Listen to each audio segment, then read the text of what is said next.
Dana Loesch, I want you to know that we will support your two children in the way that you will not.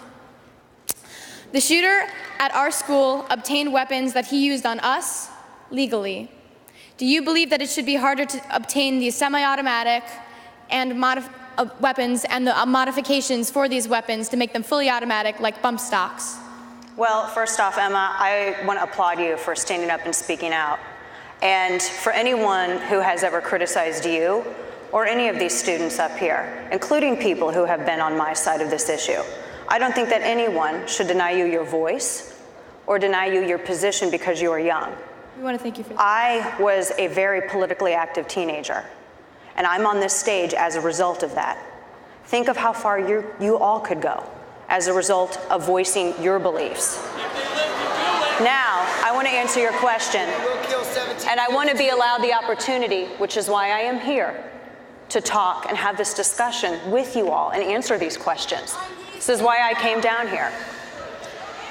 I don't believe that this insane monster should have ever been able to obtain a firearm, ever.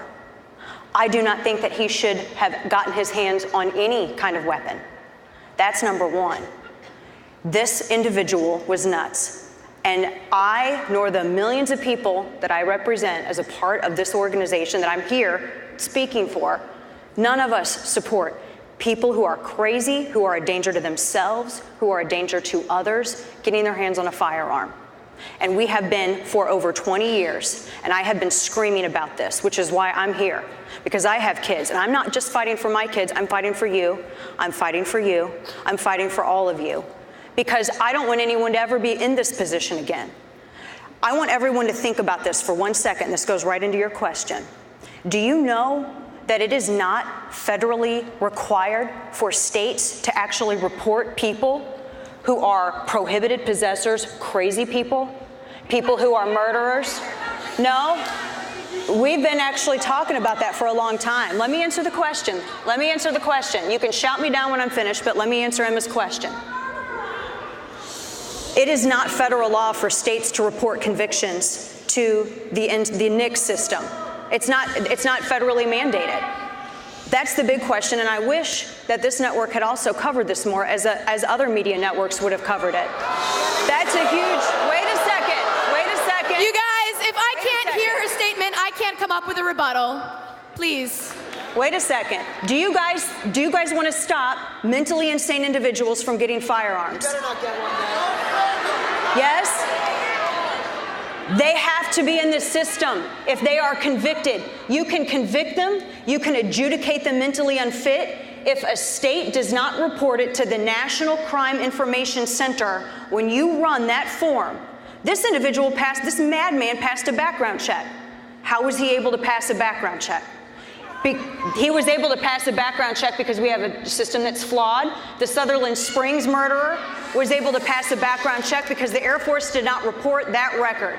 I think I'm just gonna interrupt you real quick and remind you that the question is actually, do you believe it should be harder to obtain these semi-automatic weapons and modifications to make them fully automatic, such as bump stocks? Well, I think the ATF is deciding about bump stocks right now. The president ordered the DOJ to look into it. I'm asking your opinion as a representative of the NRA. That's what the NRA's position has been. The NRA came, I'm talking for them. These are the 5 million members that I'm here representing. That is what that group's position has been on that. So that answers your question. And they spoke about that before the president made a move, and they spoke about that before Attorney General Jeff Sessions made an announcement about that too. So that answers your question with that. Just interject for a second though. And I understand you're standing up for the NRA, and I understand that's what you're supposed to do. But you just told this group of people that you are standing up for them. You're not standing up for them until you say, I want less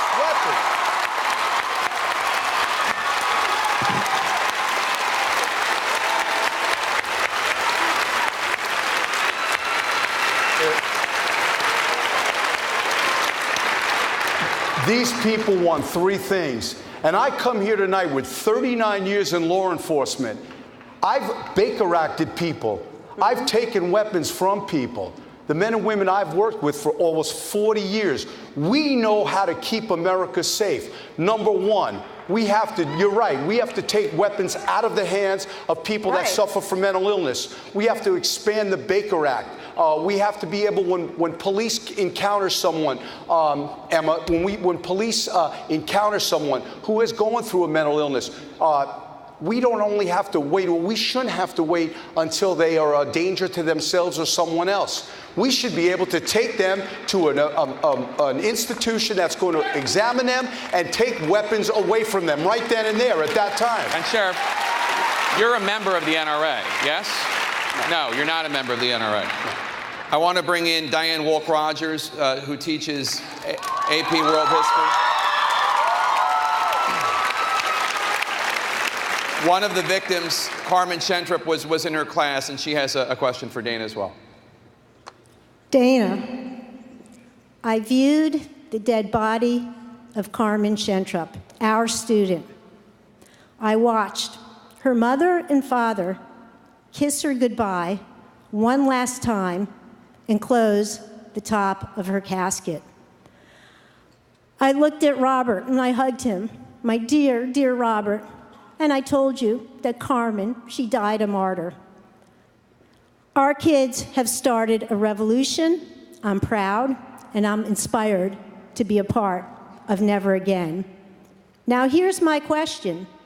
I'm a history teacher. I asked my students to define terms for me. So I'd like you to define something for me, because I've wondered about it, and I want to know, what is your definition of a well-regulated militia, as stated in the Second Amendment, and using supporting detail, explain to me how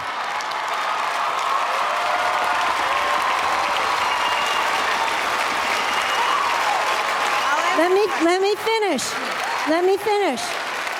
And using supporting detail, explain to me how an 18-year-old with a military rifle is well regulated. And the world, our country, our nation is going to grade your answer. Well, by all means.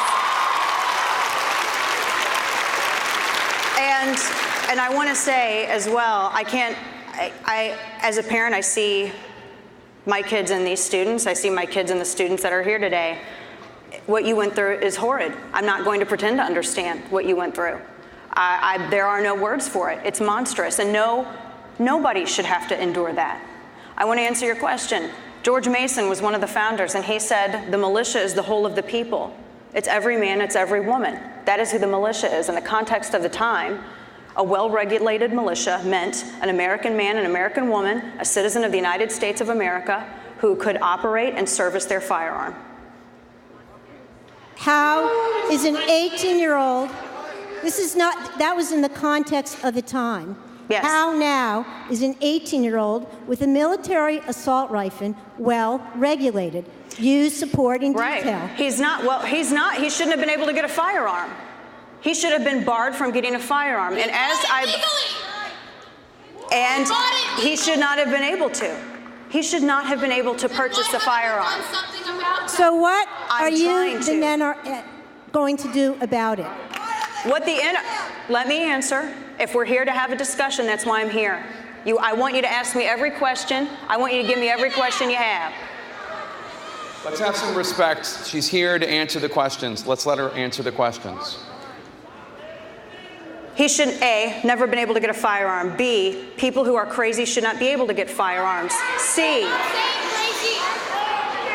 people who are dangerous to themselves and other individuals should not be able to obtain a firearm. There isn't a loophole. It's a criminal act, and that's what we have to start calling it. We have to start, number one, following up on red flags. 39 times in the past year, it was law enforcement or it was social services that went to this individual's home. Now, there are 2 Florida statutes. One of them, I don't know if the comment that he had put on YouTube would have qualified for you to Baker Act him, but sending messages telling other students that he was going to murder them and he was going to kill them, I would think certainly would qualify under a Florida state statute for you to have Baker Acted him. Let me respond to that. First of all, we've talked about the Broward Sheriff's Office and some other local agencies and the FBI getting tips and what have you.